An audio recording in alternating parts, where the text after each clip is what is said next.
When it was apparent Mr. Hazelworth wasn't leaving, August began to speak. She spoke about one of the hives she kept over on the Henny farm, how it had been up and swarmed. You know the one, she said, the one that had trouble with the mites. She went into minute details about the way she'd searched high and low into the dusk hours, combing the woods out past the watermelon fields, finally finding the bees in a magnolia sapling, the whole swarm hanging there like a black balloon caught in the branches. I used the funnel to drop them in the swarm box, she said, then I hived them again. I think she was trying to put it in Zach's mind that she would never rest till he was back home with us. Zach listened with his eyes watery brown. He seemed relieved to keep the conversation on a level of bee swarms. I'd worked on the lines I wanted to say to him too, but in the moment I couldn't remember them. I stood while August asked him questions. How was he doing? What did he need?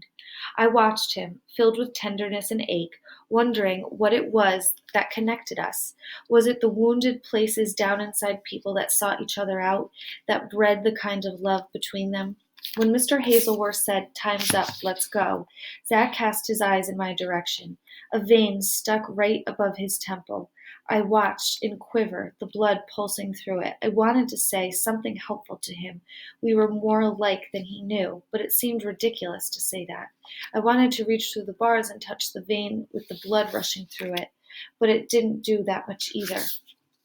"Are you writing in your notebook?" he asked, his face and voice suddenly odd, desperate. I looked at him and nodded. In the next cell the boy, Jackson, made a noise, kind of cat call, that caused the moment to seem silly and cheap. Zach shot him an angry look. "Come on, you've had your 5 minutes," the policeman said. August placed her hand on my back, nudged me to leave. Zach seemed as if he wanted to ask me something. He opened his mouth and closed it. "I'll write this all down for you," I said. "I'll put it in a story." I don't know if that's what he wanted to ask me, but it's something everybody wants, for someone to see the hurt done to them and set it down like it matters. We went around not bothering to smile, even in front of May. When she was in the room, we didn't talk about Zach, but we didn't act like the world was fine and rosy either. June resorted to her cello, the ways she always did when sorrow became along. And walking to the honey house one morning, August stopped and stared at the tire ruts in the driveway left by Zach's car. The way she stood there, I thought she might start to cry. Everything I did felt heavy and difficult. Drying the dishes, kneeling for evening prayers, even pulling down the sheets to get into bed. On the second day of the month of August, after the supper dishes were washed up, the Hail Marys had been done, August said, "No more mopping tonight. We're going to watch Ed Sullivan."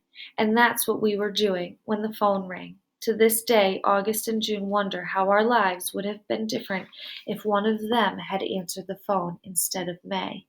I remember that August made a move to answer it, but May was closest to the door. "I'll get it," she said. No one thought a thing about it. We fixed our eyes on the television, on Mr. Sullivan, who introduced a circus act involving monkeys and rode tiny scooters across a high wire. When May stepped back into the room a few minutes later, her eyes zigzagged from face to face. "That was Zach's mother," she said. "Why didn't you tell me about him being put in jail?" She looked so normal, standing there. For a moment, none of us moved. We watched her like we were waiting for the roof to cave in, but May just stood there, calm as could be. I started thinking maybe some sort of miracle had taken place, and she'd somehow gotten cured. "You all right?" asked August, easing to her feet. May didn't answer. "May," June said. I even smiled over at Rosaline and nodded as if to say, "Can you believe how well she's taking this?" August, though, turned off the television and studied May, frowning. May's head was angled to the side, and her eyes were fixed on the cross-stitched picture of a birdhouse that hung on the wall. It struck me all of a sudden that her eyes weren't actually seeing the picture. They were glazed completely over. August went over to May. "Answer me. Are you all right?" In the silence, I heard May's breathing grow louder and a little ragged. She took several steps backwards until she came to the wall. Then she slid down onto the floor without making a sound. I'm not sure when it sank in that May had gone off to some unreachable place inside herself. Even August and June didn't realize it right away. They called her name like she'd only lost her hearing. Rosaline bent over May and spoke in a loud voice, trying to get through to her. Zach is going to be all right. You don't need to worry any. Mr. Forrest is getting him out of jail on Wednesday. May stared straight ahead like Rosaline wasn't even there. What's happened to her? June asked, and I could hear a note of panic in her voice. I've never seen her like this.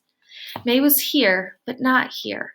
Her hands lay limp on her lap, palms up, no sobbing into her dress skirt, no rocking back and forth, no pulling at her braids. She was so quiet, so different. I turned my face to the ceiling. I just couldn't watch. August went to the kitchen and came back with a dish towel filled with ice. She pulled May's head to her so she rested against her shoulder for a minute, and then she lifted her sister's face and pressed the towel to May's forehead and temples and along her neck. She kept doing this for several minutes, then put the cloth down and tapped May's cheek with her hands. May blinked a time or two and looked at August. She looked at all of us, huddled over her, as if we were returning from a long trip. You feel better? Said August. May nodded. I'll be okay. Her words came out in an odd monotone. Well, I'm glad to see you can talk, said June. Come on, let's get you in the bathtub. August and June pulled May to her feet. I'm going to the wall, May said. June shook her head. It's getting dark. Just for a little while, May said. She moved into the kitchen, with all of us following after her. She opened a cabinet drawer, took out a flashlight, her tablet, a stub of a pencil, and walked to the porch. I pictured her writing it down, Zach in jail, and pushing it into the crevice in the wall. I felt somebody should personally thank her every rock out there for the human misery it had absorbed. We should kiss them one by one and say, we're sorry, but something strong and lasting had to do this for May, and you are the chosen ones. God bless your rock hearts. I'll go with you, said August. May spoke over her shoulder. No, please, August, just me.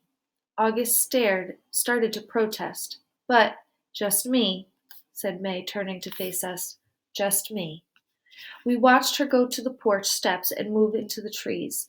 In life, there are things you can't get over no matter how hard you try, and that sight is one of them.